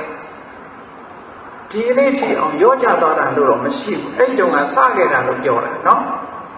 စလာတဲ့အခါကျတော့ဒါကြောင့်မလို့လူရဲ့သက်တမ်းတွေက900တန်းကနေပြီးတော့ရော့ချသွားလိုက်တာပဲပြောင်းရောက်250 200အဲ့လောက်ထိအောင်သက်တမ်းကြာသွားအဲ့ဒီ250 200တန်းရောက်သွားတဲ့အခါကျတော့လူတွေမှာဘယ်လိုအတွေးခေါ်တွေဝင်လာတော့ဘယ်လိုအမူအရာအမူကျင့်တွေဝင်လာတော့ဆိုရင်အမေဆိုတာလှုပ်ကြွေးဖို့မလိုဘူးအဖေဆိုတာလည်းလှုပ်ကြွေးဖို့မလိုဘူးအမေအဖေဆိုတာသူတို့မှဒီသူတို့ဟုတ်လားကျေးဇူးတင်စရာဘာမှမလိုဘူးဆိုတဲ့အတွေးတွေဝင်လာ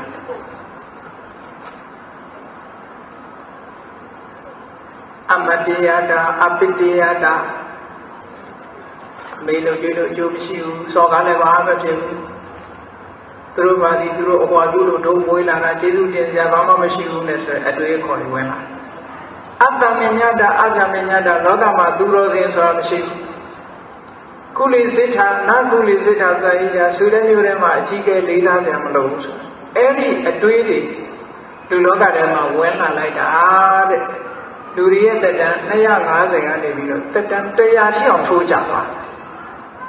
အဲ့ဒီ100တန်းရောက်တဲ့အခါမှာကောရမမြတ်စွာဘုရားပွင့်လာတာလွန်ခဲ့တဲ့ကဘာကဒီဘုန်းကြီးတို့ဒီကဘာထဲမှာလွန်ခဲ့တဲ့ဒီယနေ့လူသားတွေရဲ့အတိတ်အခြေအနေကိုဖော်ပြတယ်လူသားတွေရဲ့အတိတ်အခြေအနေဟာရွှေခေတ်ကနေပြီးတော့တဖြည်းဖြည်းဒုစရိုက်တွေကိုလက်ခံကျင့်သုံးသည့်အတွက်ကြောင့်လူသားတွေဟာတဖြည်းဖြည်းကျဆင်းပြီးတော့တက်တန်းတွေရုပ်လျော့လာလိုက်တာအသက်လည်းတိုးလာတယ်ရုပ်တွေလည်းဆိုးလာတယ်ခုခေတ်ကထင်တယ်ရုပ်လေးပိုလှလာတယ်လို့ထင်တယ်ဟုတ်ရုပ်ဆိုးလာပိုးဆိုးလာဟုတ်ကဲ့ပိုးဆိုးလာလို့အလှပြင်တာတွေပေါ်နေတာပေါ့လို့လှနေပြင်စရာမှမလိုပဲနဲ့တို့ရလားငကိုလှရင်ပြင်စရာမလိုဘူးလေအခုမလှလို့လှအောင်လုပ်နေကြတာအကြီးကျယ် plastic surgery တို့ဘာလို့နဲ့ခေတ်မှာလူကမလှအောင်ပြင်နေကြဟုတ်တယ်မဟုတ်ပြင်နဲ့ဒီရုပ်ကဆိုးလာလိုက်တာအဲ့တော့လူလောကဒီအနှစ်100တန်းထိအောင်ထိုးကြလာတာဘာတွေကြောင့်ကြလာတော့ဆိုဟောဒီဒုစိုက်တွေကြောင့်ကြလာရသော်ဘုရားဖွင့်လိုက်တာနဲ့တကြိုင်နဲ့လူလောကကြီးကပြန်ပြီးတော့မတ်ပေးထားတယ်လို့နှစ်100ကနေပြီးတော့ရုပ်တရက်ကြီးထိုးကြမသွားပဲနဲ့နှစ်100မှတော်တော်လေးကြာပြီးတော့ဘုရားတရားတော်တွေထွန်းကားနေသည့်အတွက်ကြောင့်နှစ်100ကတော်တော်လေးကြာနေတာကဲယနေ့လူသားတွေဟာအခုနှစ်100ကနေပြီးတော့နောက်နေ့ဖြင့်ကဘာတွေဖြစ်မလဲနေ့ဖြင့်ကဘာတွေဖြစ်မလဲဒီကနေ့တိုင်းဆက်ပြီးတော့သွားနေတယ်အခုတရားတွေကယော့သွားလားဆိုယော့မသွားဘူးဒီကနေ့နေ့ပဲချိအောင်အလုံးကမီဒီယာတွေကပေါ်နေတော့အလုံးသိနေကြတာပဲကဘာမှာဘာတွေဖြစ်နေတယ်လဲဆိုတာသိအခုလောကကြီးမှာကြည့်လေ terrorist ဆိုပေါ်လာတယ်ဘုန်းကြီးတို့ငယ်တော့မကြောက်ဘူး terrorism ဆိုတာပေါ်လာတယ်အပြစ်ရှိတဲ့လူရောအပြစ်မဲ့တဲ့လူရောသူတို့တတ်ချင်အကုန်တတ်တယ်ရှင်းတော့ကတော့အပြစ်ကင်းတဲ့လူကိုဘယ်သူမှတရားမမှုဘူး သူရန်သူမှသူတတ်တယ်ရန်သူမဟုတ်တဲ့လူမတတ်ဘူးအခုကရန်သူဖြစ်စေရန်သူမဟုတ်တဲ့လူဖြစ်စေဟုတ်ကဲ့လားဘယ်သူသေးသေးဆိုပြီးတော့အကုန်လုံးလောက်တာတွေဖြစ်တယ်ဘုံထောင်တယ်ဖောက်ခွဲတယ်အိုးလွန်ခဲ့တဲ့50 နှစ်တုန်းကဆိုဂျပန်ပြည်မှာဆိုလို့ရှိရင်လေဒီအောင်ရထားမှာဆိုရင်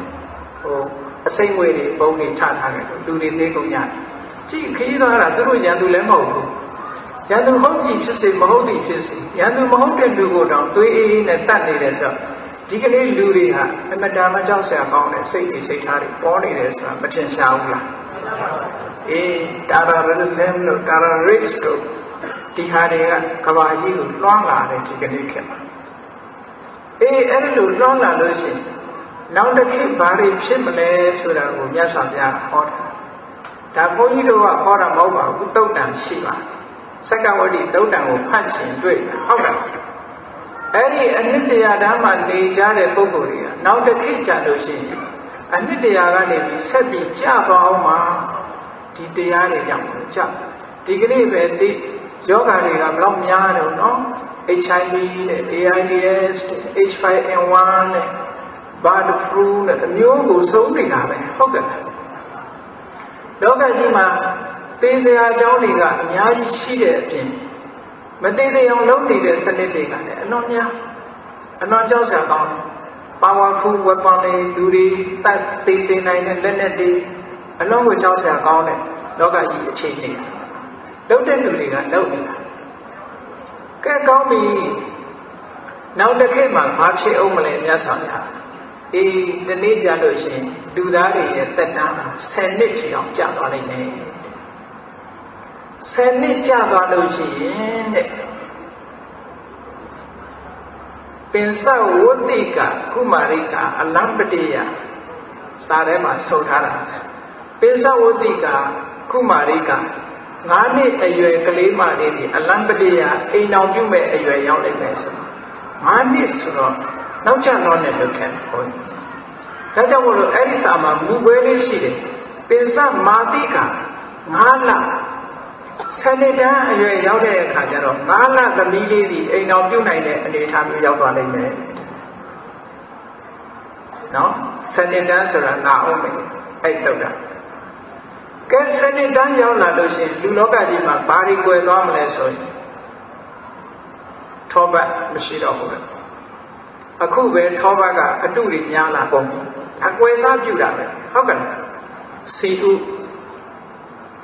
စီအစစ်ခုခေတ်တော့စီအစစ်ရှားပါပြီထောပတ်စီပြားရလည်းအတုတွေများလာပြီခုနောက်ဆုံးဘာကွယ်အောင်မလို့စားကဘာလို့ကွယ်တာတော့ဘုန်းကြီးစဉ်းစားကြည့်လူတွေကစိတ်မချမ်းသာတော့သွေးတိုးတွေဖြစ်တဲ့အခါကျစားမစားရဲလို့စားမထုတ်လို့တော့ဘူးနောက်စားကွယ်သွားတာဖြစ်လောက်တယ်ဟုတ်ကဲ့လူတွေရဲ့အစားအစာတွေထဲမှာဒါတွေကွယ်သွားနိုင်မယ်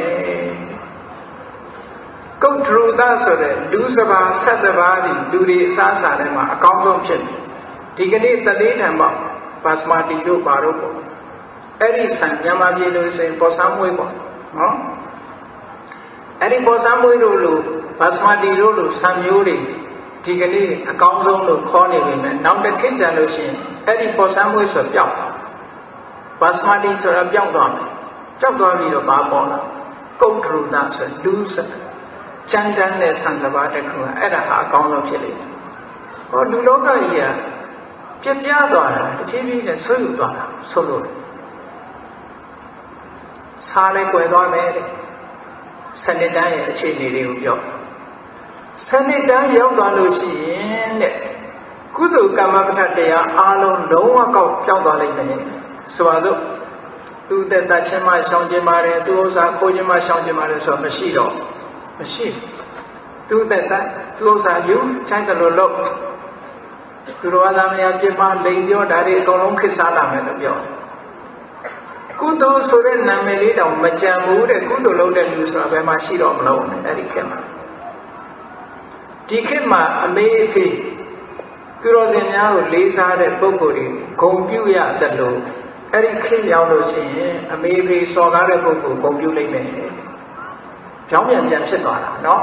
စနေတန်းရောက်တဲ့လူတွေရဲ့စိတ်ဟာလည်းပဲ ဒေါသအာကာရတွေအလွန်ကြီးမားလိမ့်မယ်တဲ့ဒါမြတ်စွာဘုရားက prophecy လုပ်တာ predict လုပ်နေတာကြိုတင်ပြီးတော့ဟောကိန်းထုတ်တာစနစ်တန်းရောက်တဲ့အခါကျတော့လူတွေမှာဒေါသအာကာရတွေသိပြင်းထန်ပြီးတော့တဦးနဲ့တဦးတိုက်ခိုက်ကြတပ်ဖြတ်ကြလိမ့်မယ်သူတို့ရဲ့လက်ထဲမှာ very powerful weapon အလောအစွမ်းထက်တဲ့လက်နက်တွေရလာပြီးတော့တဦးနဲ့တဦးတတ်ကြ9ရက်နဲ့ပဲစစ်ပွဲကြီးတစ်ခုပြီးသွားနိုင်မယ်ဆိုတော့ဒီ9ရက်နဲ့ပြီးအောင်တိုက်တဲ့စစ်ပွဲဆိုတာအနုမြူစစ်ပွဲပဲဖြစ်မှာပဲဒီတင်လက်နက်နဲ့ကတော့9ရက်နဲ့တိုက်ကဘာကြီးပြတ်ဖို့မလွယ်ဘူးဟုတ်ကဲ့အေးအဲ့ဒီစာထဲမှာပါတာ9ရက်စစ်ပွဲကြီးဖြစ်နေတယ်အဲ့ဒီထဲမှာအပုံးကောင်းတဲ့လူတွေအရှောင်ကောင်းတဲ့လူတွေတော့ပဲကြံရမယ်လူလောကကြီးကလူရဲ့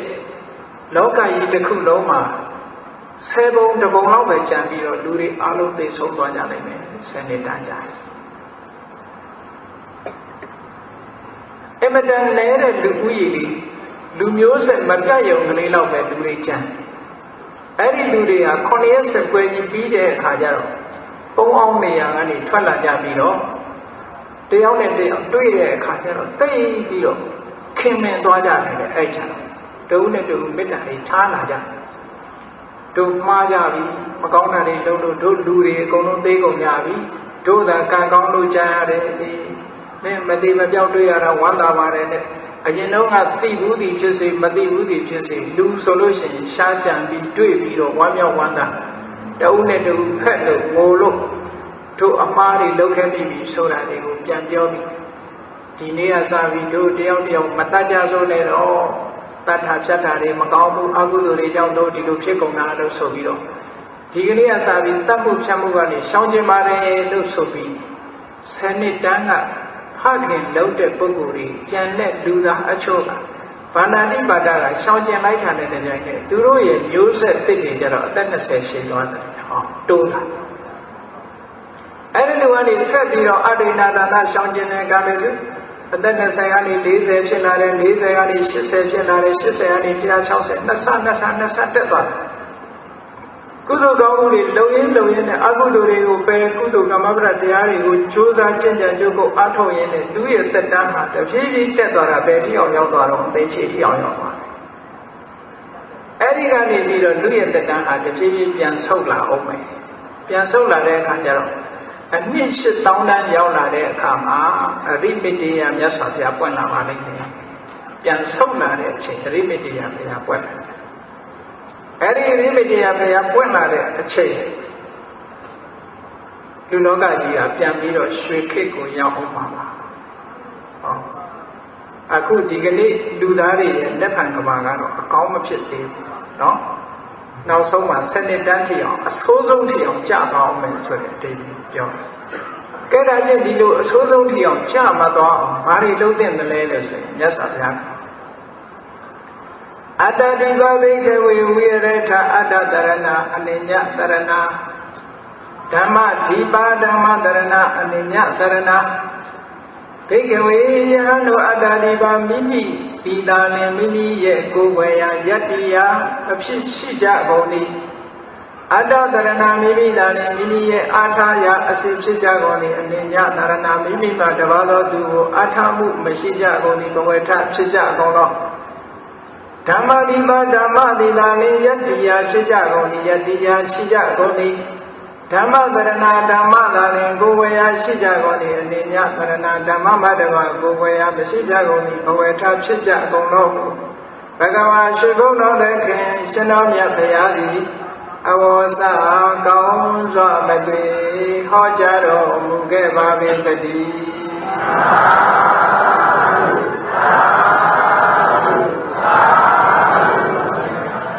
အတ္တတိပကိုယတ္တိမှုရအောင်ကိုယ့်အကိုကြိုးစားမယ်မြတ်စွာဘုရားအတ္တတိပကိုယတ္တိအောင်လုပ်ရမယ်ဆိုတာကတော့ဓမ္မတိပတရားပေါ်မှာယတ္တိရမယ်လို့ပြောတာကုသလနာဓမ္မနာသမာဒါနဟိတုဧဝမိတံပုံညာပဝတ္တိကုသလနာဓမ္မနာကုသိုလ်တရားတို့ကိုသမာဒါနဟိတုစောင့်တည်ကျင့်သုံးခြင်းဒီဟူသောအကြောင်းကြောင့် ဧဝံဤသို့လင်ပုံညာကုသိုလ်ကောင်းမှုအဆက်ဆက်ကုသိုလ်ရဲ့အကျိုးတရားဆက်ဆက်သည်ပါဝတ္တိတိုးပွား၍လာရလေလူလောကမှာအားကိုးเสียဓမ္မပဲရှိကိုယ့်ကိုအားကိုးဆိုတာဓမ္မကိုအားကိုးဖို့ပြောတရားကလွဲပြီးတခြားကိုးကွယ်เสียမရှိဘူးဓမ္မကိုကျင့်သုံးမှသာလေဒီအခြေအနေဆိုးတွေကိုလွန်မြောက်နိုင်တယ်ဓမ္မကိုမကျင့်သုံးလို့ရှိရင်အခြေအနေဆိုးတွေကလွန်မြောက်ဖို့မရှိဘူးအခြေအနေဆိုးတွေကလွန်မြောက်ချင်လို့ရှိရင်ဓမ္မဒီပတရားဒီနာနဲ့မိမိရဲ့ယတ္တိယပင်လယ်ထဲမှာခရီးသွားနေတဲ့ပုဂ္ဂိုလ်တွေဟာပင်လယ်ထဲမှာကျွန်းမြေကြီးတစ်ခုတွေ့ရင်အဲ့ဒီကျွန်းမြေကြီးဟာယတ္တိကိုနားခုံဖို့နေရာကြီးတစ်ခုဖြစ်တာပေါ့ထို့တူပဲတမယာခရီးသွားတဲ့အခါမှာလည်းမိမိကိုဆိုတာမိမိရဲ့တရားကိုယ်တိုင်ကျင့်သုံးရတဲ့တရားအဲ့ဒီတရားကိုကျွမ်းကျင်တဲ့ပွဲခိုင်မာဖြစ်အောင်တည်ဆောက်တာဓမ္မတရဏမိမိတာနဲ့တကယ်ကိုယ်ွယ်ရဓမ္မဒီနာနဲ့မိမိရဲ့တကယ်ကိုယ်ွယ်ရသူများဆိုကိုယ့်ရဲ့ကိုယ်ွယ်ရမဖြစ်ဘူးကိုယ်တိုင်လုံးဝကိုယ်ွယ်ရဖြစ်တယ်ဆိုလိုတာကမြတ်စွာဘုရားကပုဂ္ဂိုလ်ဆိုတာအာမကိုနဲ့ဓမ္မကိုအာကိုဘာဖြစ်လို့လဲဆိုတော့ပုဂ္ဂိုလ်ဆိုတာတခဏပဲလေကြည့်အခုမြတ်စွာဘုရားရှိသေးလားရှိတော့မြတ်စွာဘုရားကိုအားကိုးမယ်ဆိုလို့ရှိရင်သူအားကိုးလို့ရတယ်လားမြတ်စွာဘုရားရဲ့လောက်နီးနီးပညာကြီးတဲ့ရှင်သာရိပုတ္တရာကိုအားကိုးမယ်ဆိုတော့ရှင်သာရိပုတ္တရာရှိသေးလားမရှိတော့အားကိုးလို့မရအဲ့တော့အားကိုးလို့ရတာဓမ္မဓမ္မကိုအားကိုးမှတကယ်ထာဝရအားကိုးရစစ်ဖြစ်တယ်ဒါဟုတ်မြတ်စွာဘုရားယောဓမ္မံပတ္တိသောမံပတ္တိယောကျင်သူသည်ဓမ္မကိုပတ္တိမြင်တွေ့၏တောထိုဓမ္မကိုမြင်တွေ့တဲ့ပုဂ္ဂိုလ်သည်သာလေမင်္ဂလာကိုပတ္တိမြင်တွေ့သူဖြစ်၏ဓမ္မကိုမြင်မှငါ့ကိုမြင်တယ်ဘုရားကိုမြင်တယ်လို့ရှိရင်တရားကိုမြင်မှတရားသိမှဘုရားတွေ့တရားမတွေ့ရင်ဘုရားမတွေ့နိုင်ဘူးဟုတ်ကဲ့ဓမ္မသည်သာလေကိုယ်ွယ်ရစိတ်ဘာဖြစ်လို့လဲဆိုဓမ္မဆိုတာကိုယ်တဏ္ဍာမှာဖြစ်တာကိုယ်တဏ္ဍာမှာရောက်အောင်ကျင့်သုံးတာဟာဓမ္မကိုအားကိုးတယ်လို့ခေါ်တယ်။ဒါကြောင့်မို့လို့မြတ်စွာဘုရားကဓမ္မဒီပါဓမ္မတရဏဓမ္မဒီပါတရားဒီသာလည်းကိုယ်ွယ်ရာယတ္တိယာရှိကြကုန်၏ဓမ္မတရဏတရားသာလည်းအားကိုးရာရှိကြကုန်၏ဘဝထဖြစ်ကြကုန်ဆိုတော့ဟုတ်ပြီတရားကိုကိုယ်ွယ်ဖို့ဘယ်လိုလုပ်ရမှာတော့တပည့်တော်တို့ဓမ္မဒီပါဖြစ်အောင်ဓမ္မတရဏဖြစ်အောင်ဘယ်လိုလုပ်ရမလဲလို့ဆိုရင်မြတ်စွာဘုရားကနီးလေးပေးထားခဲ့တယ်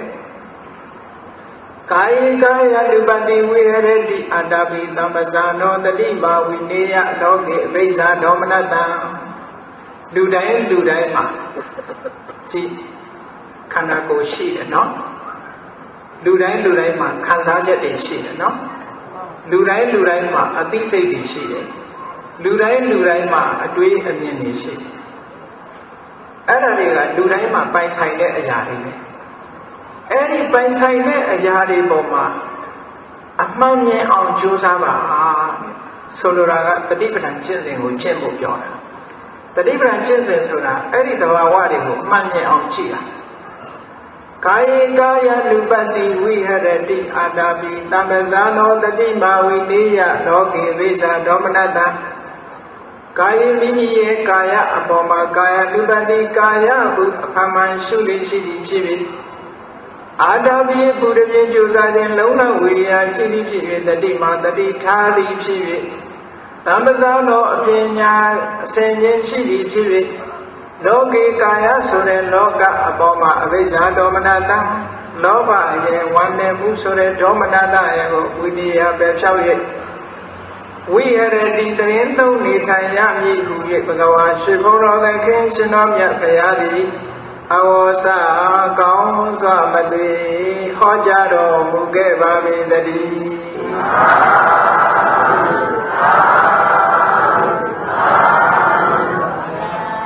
မိမိဘဝယက်တည်နိုင်အောင်ဘယ်လိုလုပ်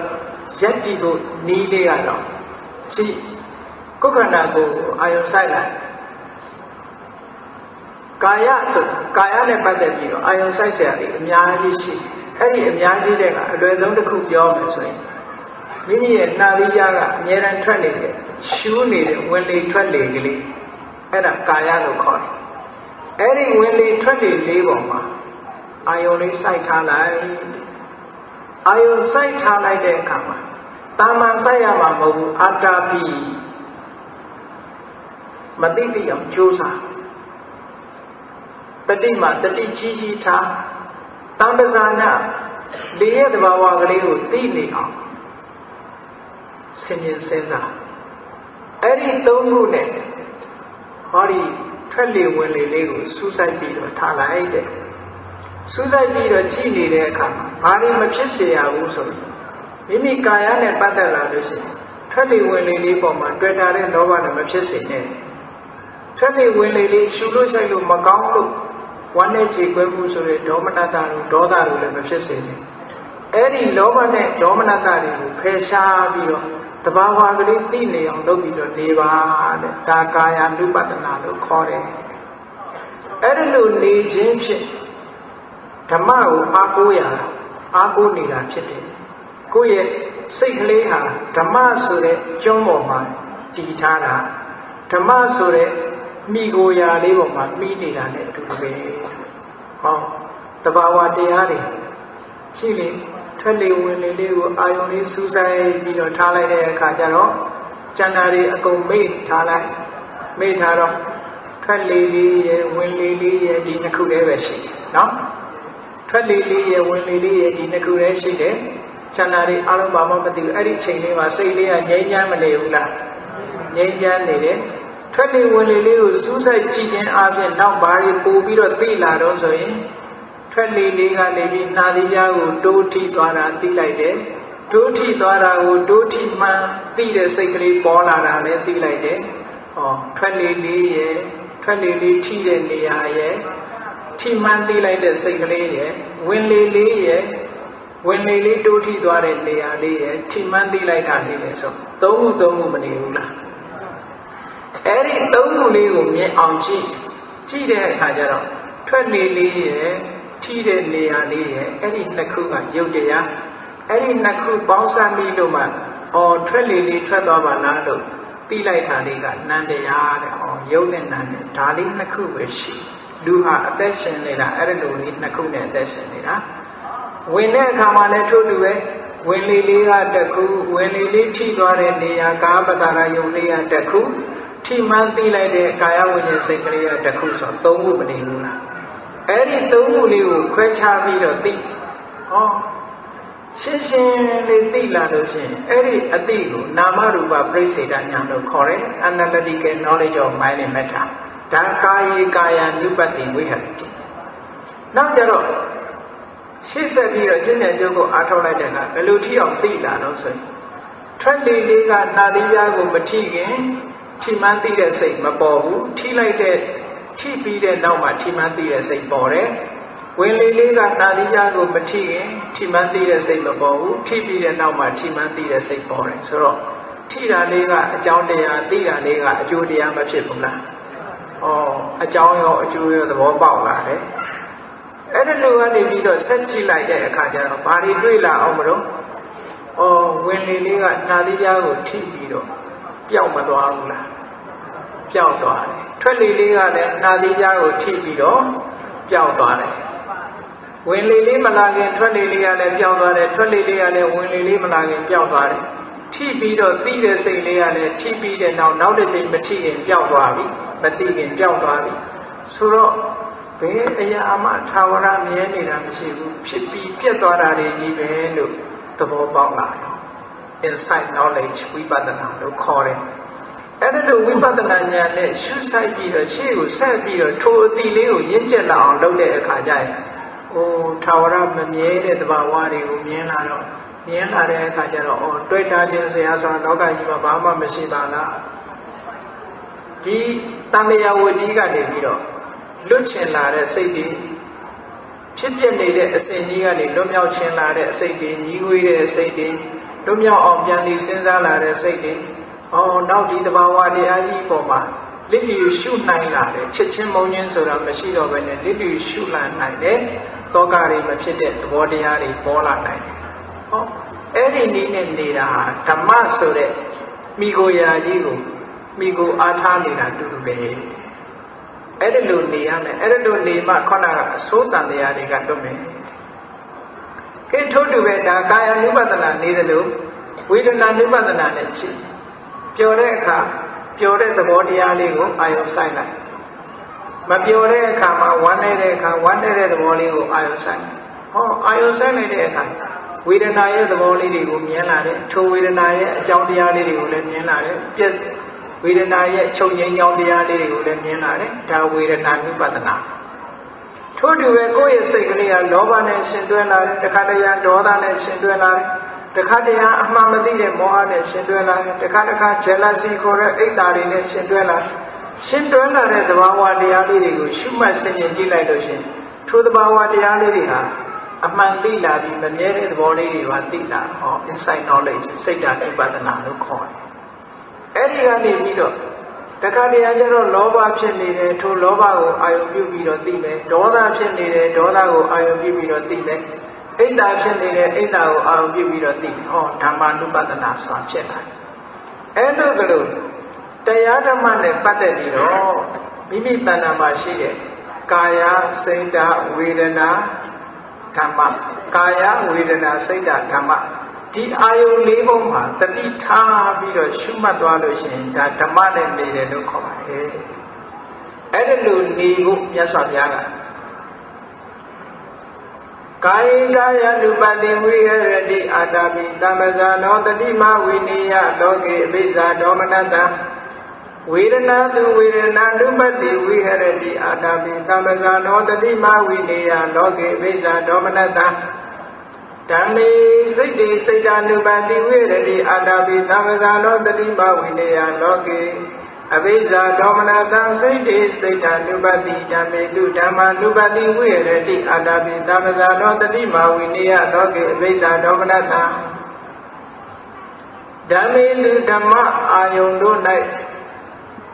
အာတာပိလုံးလာဝိရိယရှိသည်ဖြစ်၍သမ္မဇာနောအစဉ်ပညာရှိသည်ဖြစ်တတိမတတိကောင်းသည်ဖြစ်၍ဓမ္မာ ानु ပတိဓမ္မဝရပမန်ရှုလေးရှိသည်ဖြစ်၍လောကီဓမ္မဆိုရင်လောကအပေါ်မှာအဘိဇာဒေါမနတံအဘိဇာနဲ့ဒေါမနတကိုဝိနည်းရပဲပြောင်းရဝိရတိနေရပါမည်ဟူ၍ဘဂဝါရှိဘုံတော်သခင်ရှင်တော်မြတ်ဖရာသည်အဝါစာကောင်းစွာမသွေဟောကြားတော်မူခဲ့ပါပေတည်း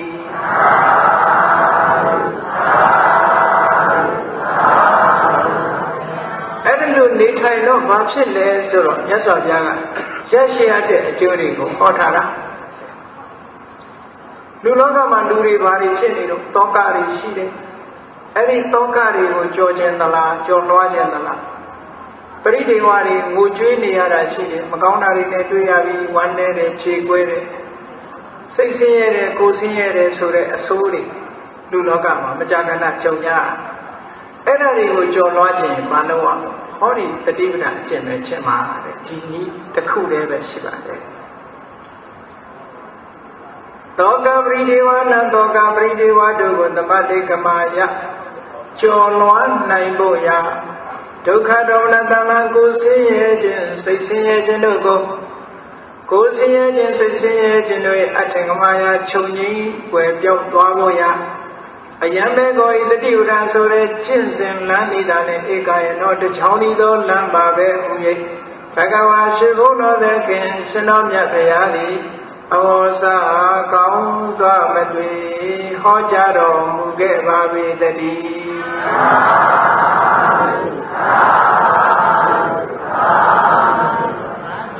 လူလောကကြီးဟာရွှေခင်းနဲ့တွေ့ရတာလည်းပဲကုသိုလ်တွေကြောင့်ရွှေခင်းနဲ့တွေ့တာအကုသိုလ်တွေထောင်းကားလာတဲ့အခါထိုရွှေခေတ်ကနေကြဆုံးပြီးတော့အမတန်ကြောက်စရာကောင်းတဲ့ခေတ်ဆိုးကြီးနဲ့တွေ့ရတာအဲ့တော့အချုပ်အားဖြင့်ကြည့်မယ်ဆိုရင်ဘယ်သူမပြုတ်မိမိမှုပဲလောကမှာရှိတဲ့လူသားတွေကကိုယ်ကြမှာကိုဖန်တီးနေကြတာအဲ့ဒီကိုယ်ကြမှာကိုဖန်တီးတဲ့အထက်မှာအကောင်းဆုံးဖြစ်ဖို့ရတော့ဓမ္မကိုကျင့်သုံးကြရမှာဖြစ်ပါတယ်တရားဒေသနဲ့မိမိရဲ့ကိုယ်ရာယနေ့လူသားများရဲ့လက်ဖန်ကဘာအတွက်တရားဒေသနဲ့ကိုယ်ဝေရစစ်ဖြစ်ပါတယ်ဒါကြောင့်မို့တရားချက်ကင်သူတော်စင်ပြိဿတ်တို့သည်ဘုရားမြတ်စွာဟောကြားတော်မူတဲ့သက္ကဝတိသုတ်တံယနေ့လူသားများရဲ့လက်ဖန်ကဘာအကြောင်းကိုသိရှိနားလည်ကြပြီး မြတ်စွာဘုရားဟောကြားတော်မူခဲ့တဲ့တရားဓမ္မအတိုင်းလိုက်နာကျင့်သုံးခြင်းဖြင့်သာလျှင်အဆိုးကဘာမှဒုဒတွေလွန်မြောက်နိုင်မှာဖြစ်တယ်လို့ကိုယ်စီယုံကြည်ကကျင့်ကြံကြိုးကုပ်အားထုတ်နိုင်ကြပါစေကုန်သတည်း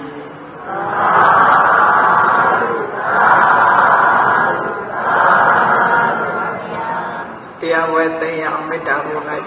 တတ္တဝါများစွာဘေးရန်ကွာချမ်းသာကြပါစေတတ္တဝါများစွာဘေးရန်ကွာချမ်းသာကြပါစေမေတ္တာရေချမ်းသောငါဖြံငြိမ်းချမ်းကြပါစေမေတ္တာရေချမ်းသောငါဖြံငြိမ်းချမ်းကြပါစေသက်ရှိကျမ်းမာစိတ်ချမ်းသာတို့ရဆန္ဒပြပါစေသက်ရှိကျမ်းမာစိတ်ချမ်းသာတို့ရဆန္ဒပြပါစေဓမ္မောတရံပိဝိတဝါနဝိတာသဗ္ဗေတပုဟတအောက်စရမရာတိတိဘာဝနိဗ္ဗာနံယန္တုတာရောဓမ္မောတရံလောဘဒေါသမောဟစိတ်တောင်ကင်းပြောက်ကြည်တရားစေကိုပိဝိတဝါဝန္တာရှင်ပြတောက်ကြရအနာကြရကုန်သောကြောင့်ဝိတာတဝေသူစာခြင်းနောက်ကိလေသာအစိအတောက်ဥပဒမြတို့သည်သမုဟတပိဉ္ဇာဘက်တွင်ရေမတင်တဲ့ကဲ့သို့ကင်းစင်လွင်ပြောင်းပင်မရအောင်ပယ်ပြောင်းအပ်ကုန်သည်ဟောလူစင်စစ်မသွေဖြစ်ကြပါစေကုန်သတည်းအောစရမရံအိုခြင်းလဲကွာနာခြင်းလဲကင်းသိခြင်းလဲရှင်းထသောတိတိဘာဝကိလေသာဟုအပုခတ်သိကင်းငြိမ်းရာအစစ်ဖြစ်ပေထသောနိဗ္ဗာန်ဟုခေါ်အင်းမြူတော်သို့သာရဝတရားချီးခင်စိတ်ကောင်းဝိညာဉ်သူတော်စင်များတို့သည်ယန္တုပါရမီအဆင့်ဆင့်မြင့်နေမြင်၍မလင့်ဘုံသည်ဆက်ရောက်တော်မူကြပါစေကုန်သတည်း